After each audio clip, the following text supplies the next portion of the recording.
Hi, thanks for joining us for the Family Plots, Gardening in the Mid-South. I'm Chris Cooper. Strawberries are delicious. Today we will be planting bare root strawberries.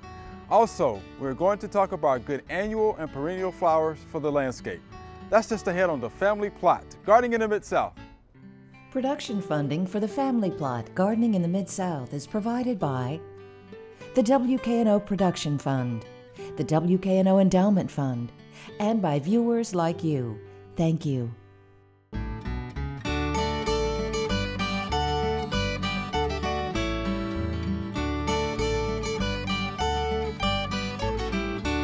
Welcome to the Family Plot. I'm Chris Cooper. Joining me today is Mr. D, and Rick Putwell will be joining us later. Mr. D, what are we doing out here today? I think we're going to plant some strawberries. You have some growing, and that's good. We're going to try not to disturb the ones that are growing because they look a lot better than the ones that we're planting. Okay. And we've got some right here, like this little fella right here. I'm going to be very careful not to disturb him. So, you know, ideally, when we're planting strawberries this time of the year, then we're planting them for the matted row system. Okay. And so ideally you would plant them between 1.5, 2.5 feet apart, and if you had enough room, because they're going to have 50, 60, 70 daughter plants. Wow. And so you want to have room for them to spread out and drop the daughter plants. This is what this is right here. These are daughter plants that are living here now. We don't have that much room here, so we're going to plant them a little bit thicker. You know, if you have bare root plants, you need to make sure that the roots don't dry out, and that's what we've got here. And we've got a little bit of water in the bottom of this bucket. Can't see it very well.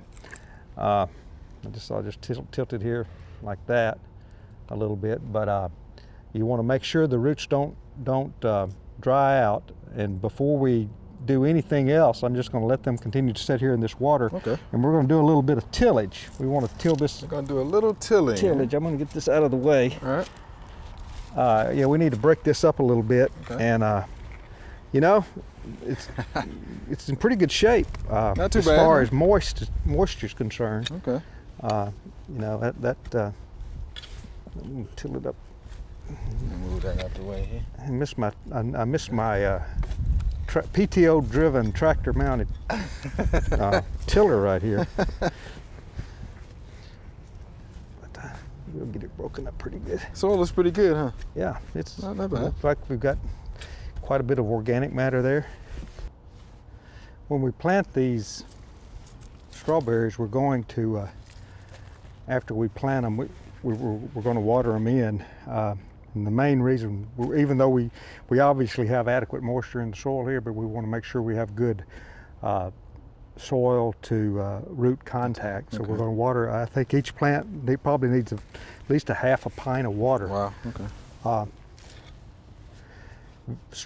When you plant bare root strawberries, it's extremely important that you plant them at the right depth. If you plant them too deep, they will die. And if you plant them too shallow, they will also die. So you plant them, you make sure the roots are covered, but you don't want the crown of the strawberry underground. Okay. So we're going to be very, very careful when we plant them to make sure we have them at the right depth. If we do that, half the battle will be won. Oh, that's good. Okay, before I pull the plants out, I think I'm going to go ahead and open up the holes. Got to decide how I'm going to space them out. Okay. And like I said, a 1.5 feet would be ideal. I'm going to plant one of them right there. All right. I'm going to go like a foot, I think. And the leftovers, we'll have a few left over. We will heal them in at another location. And if we happen to lose one of these that we plant, we'll be able to plant it a little bit later on. Okay.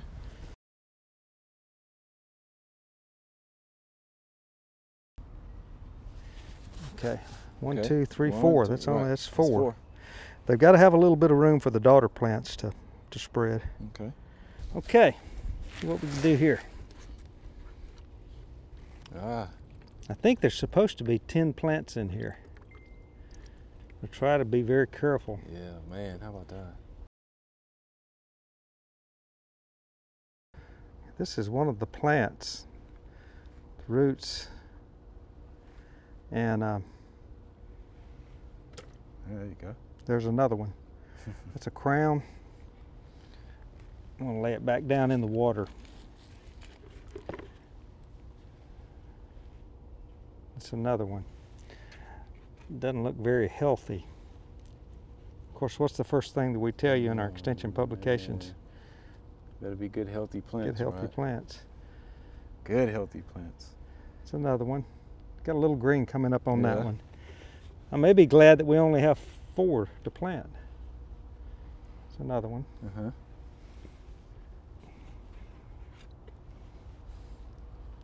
Now I've got some life showing up here.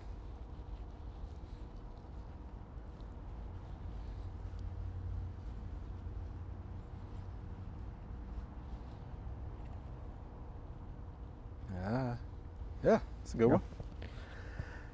Okay, I'm going to plant one, Okay. and I'm going to try to. We got a little bit of growth on this one. Normally, if the plants are vigorous and they have 5 or 6 leaves on them, you need to snip off all but 2 or 3 of the healthiest leaves, and then you need to trim the roots a little bit, and it makes them a lot easier to plant. I'm not going to have to take any leaves off of these. No. That's not a problem. And tell us again why you're pruning off a little bit of those roots. So that it'll fit in my planting hole better. So it'll fit in the hole. For one better. thing, and it also pruning stimulates growth. Okay. So hopefully I'm going to do a little bit of both. So I'm just going to. Look at that. It's a little haircut. Nice little clean cuts. Okay. All right. We need this opened up a little bit more.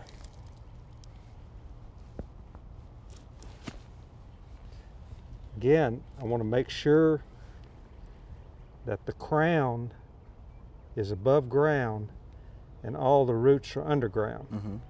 If any of the roots are exposed, it's too shallow. Okay. And if the crown, this portion right here at the junction of the roots and the stem, if it is underground, it's too deep. Okay. Too deep. I'm going to make the hole bigger than I need it, really. So I can spread the roots out some. Do we need to be concerned with fertilizer or anything like that? Not right now. Not right now? I'd give them a few weeks, and Okay. then you'll need to, and we'll do that. We'll come Okay. out here in 3 or 4 weeks and give them a little shot. Now I'm going to hang on to that plant. Just backfill. When we water it in, we may have to add a little bit more soil Mm-hmm. if I see some of the roots are exposed. Okay, I think we're got everything in the ground here. Yeah. I think we're just going to water them in a little bit. Okay, looks good, man. Yeah, let's see what we got here. Let me go back to You where go on this side? in order.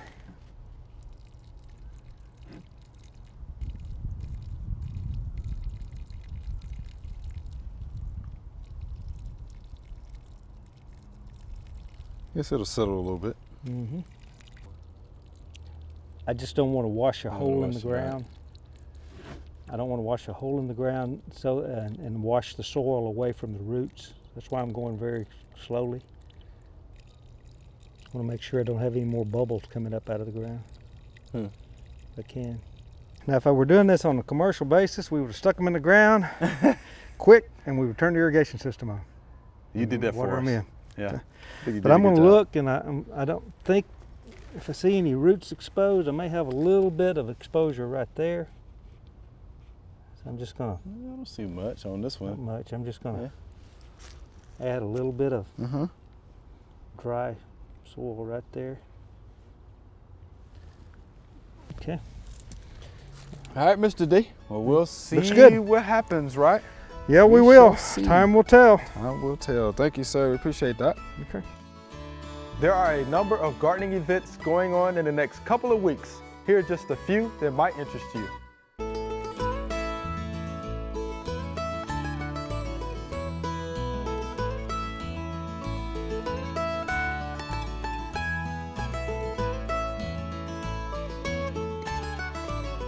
All right, Mr. Rick, let's talk about annuals and perennials, because guess what? Folks are ready and anxious to start planting now. Well, they are, and it's getting to be that time of year. Yeah. You know, our last average frost usually is the 15th of April, but a lot of times it's way before that, right. You know, so we're at that time.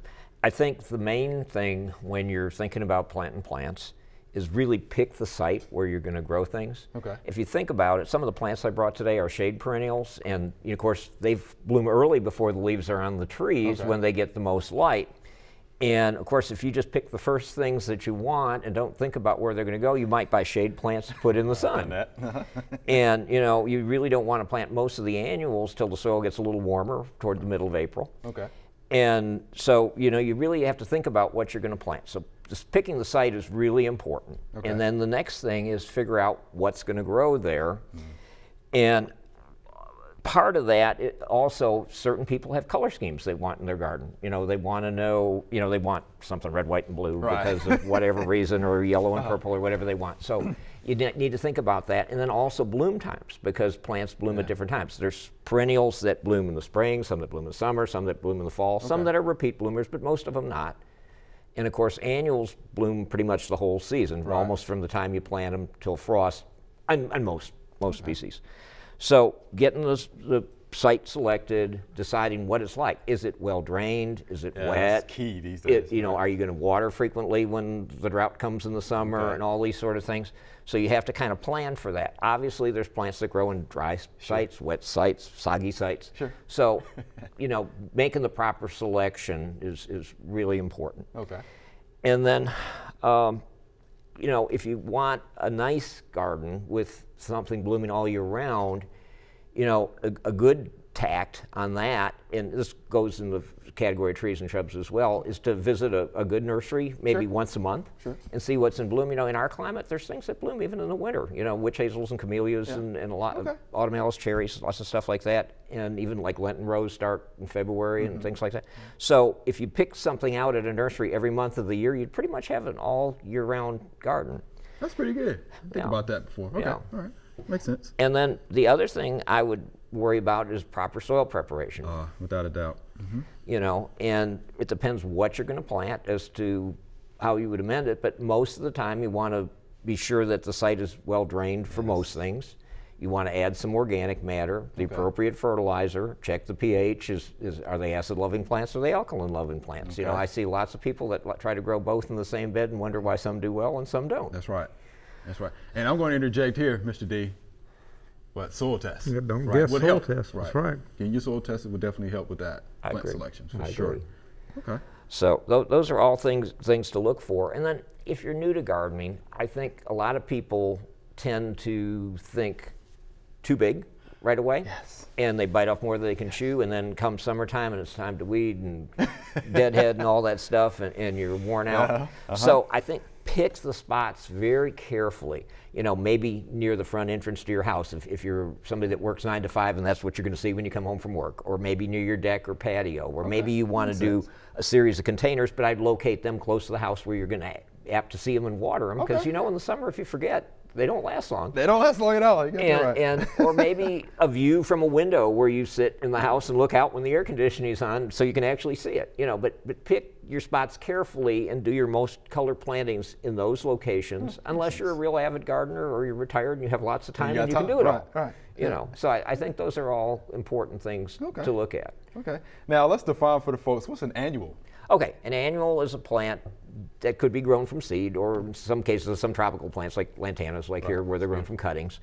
But usually they spend their whole life cycle in one season.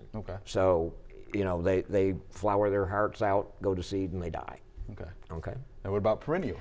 Perennials are plants usually that are herbaceous. In other words, they die to the ground in the winter, although there's some exceptions, but they're more like a shrub. But most perennials die to the ground in the winter. They live for a number of years. They flower at a specific time of the year. Some perennials, if you will deadhead them, will bloom more than once. Okay. So that means cutting off the spent blooms, of yeah, course, so they don't go to seed, because Okay. that plant wants to reproduce, and of course if you can prevent that, it's going to flower again. Okay. It's good. Good explanation. I like that. Now let's talk about some of the plants that you have here. Okay.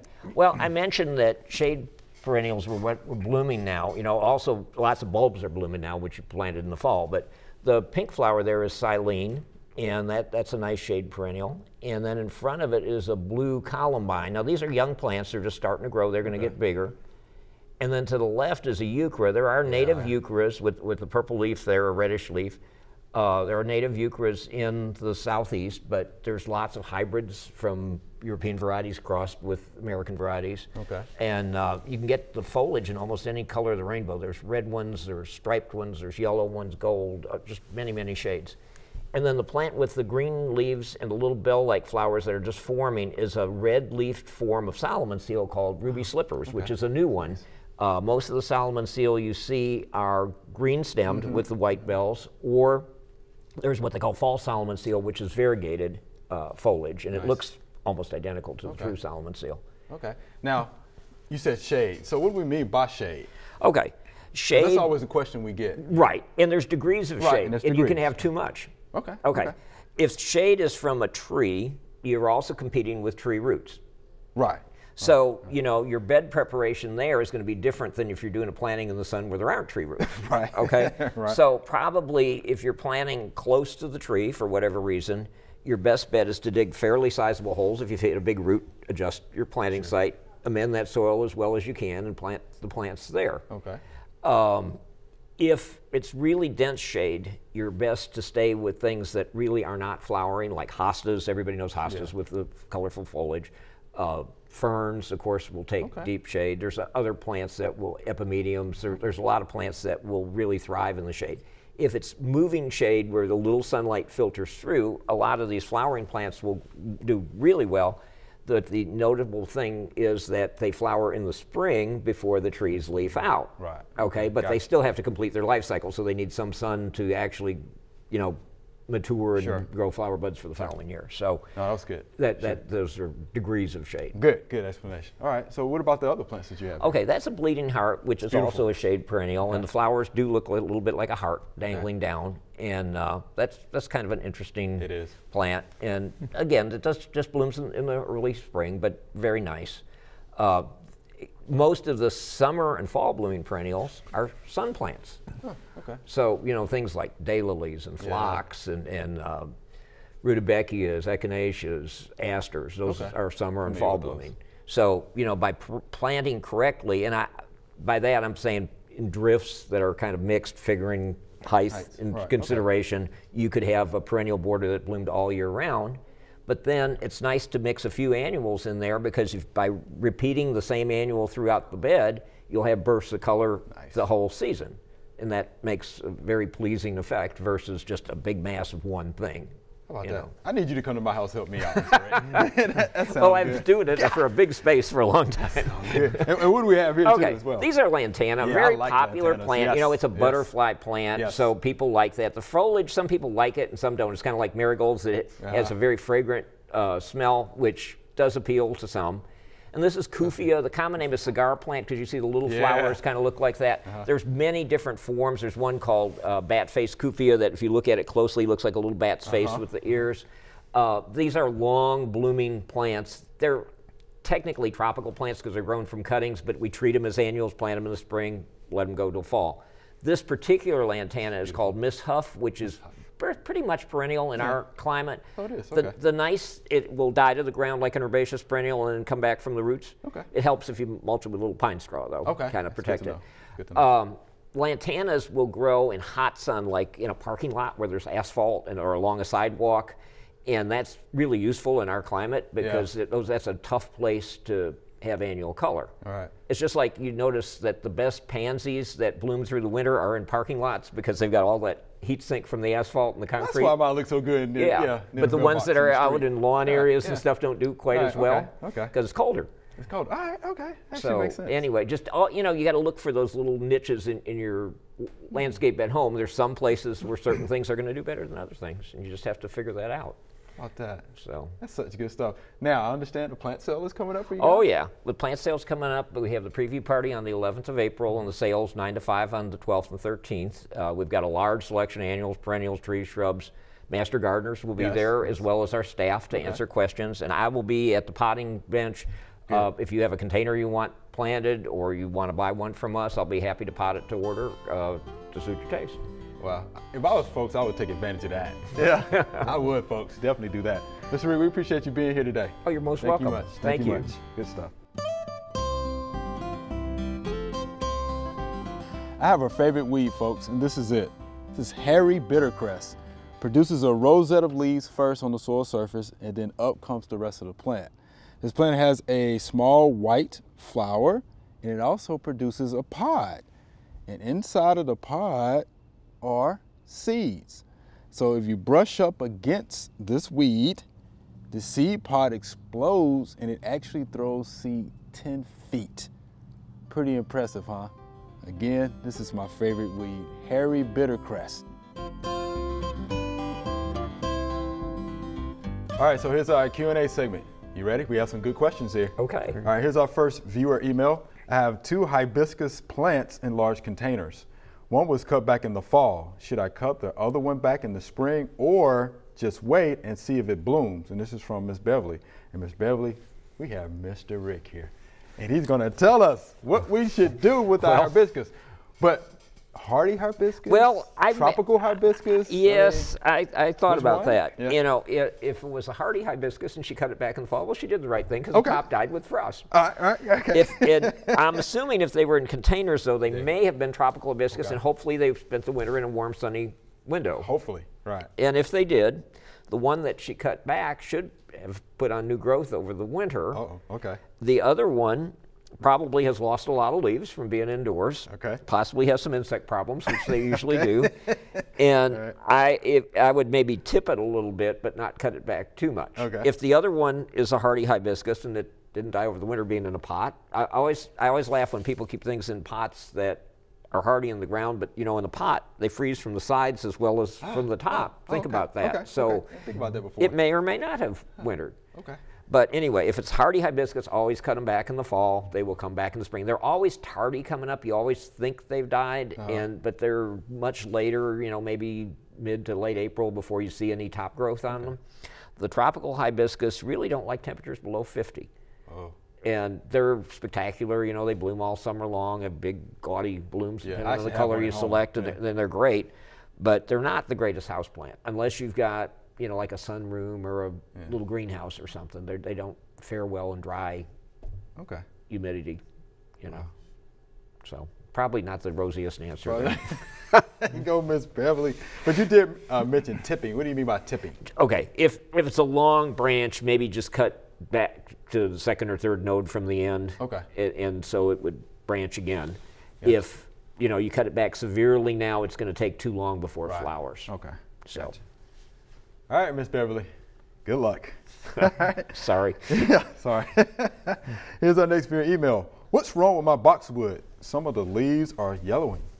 What should I do? So, Ms. Rick, we actually talked a little bit about this. Yes. You know, I thought potentially it could have been winter damage. Right? Which is very possible. Yeah. Definitely not boxwood blight, though. Because I'm No. thinking it's probably what she may have thought it was. So what else did you think would cause Well, that? there's a couple things damage? possible, I think. Boxwoods like alkaline soil. Okay. And I noticed a fairly healthy camellia in the background there, so it would lead me to believe the soil's a little bit acidic. Okay. Number two, they like to be planted kind of high, and I noticed a lot of gravel around the plant and some leaves and stuff. I don't know at what depth it was planted, but you know, you can plant them deep and they'll kind of die a slow, agonizing death over a number of years, and you could see through that plant. So I'm thinking that it's been suffering for more than just this winter. Okay. So I would kind of dig around it and see where the surface roots really are in relation to the stems. Okay. And you know, God, that's big. I'd hate to have to dig it up and man. raise it up, but at least, you know, remove some of the soil around it and then take a soil test and see what it is. You know, it should be on the alkaline side, not on the acid side. People love to grow camellias and azaleas with boxwoods, Yes. and they do look nice together, but they have different requirements. Boxwoods, one time there was a guy from the Boxwood Society that did a program, and he showed where they grew in nature. They were on hillsides in Russia and Greece and stuff, growing out of rocky crevices, and of course they weren't little meatballs. They were, you know, but they were thriving, and that's where they normally grow. So if you think about what our Mid-South soils are like and we try to grow them, it's amazing they live at all. Think about it. That's good. Right. How about that? Side of mountains. How about that? So for whatever that's worth. Yeah, no, that was good. Yeah, so. Yeah, she's probably not going to want to hear this. Yeah. No, I mean, we have them at the garden. We love them, but you know, you do have to watch the soil and the drainage. That's the two most crucial things. The, pH. Soil and the drainage. All right, pH. All right, so Mr. Rick, Mr. D, it was fun. We're out of time. Remember, we love to hear from you. Send us an email or letter. The email address is familyplots@wkno.org, and the mailing address is Family Plots, 7151 Cherry Farms Road, Cordova, Tennessee 38016. Or you can go online to familyplotgarden.com.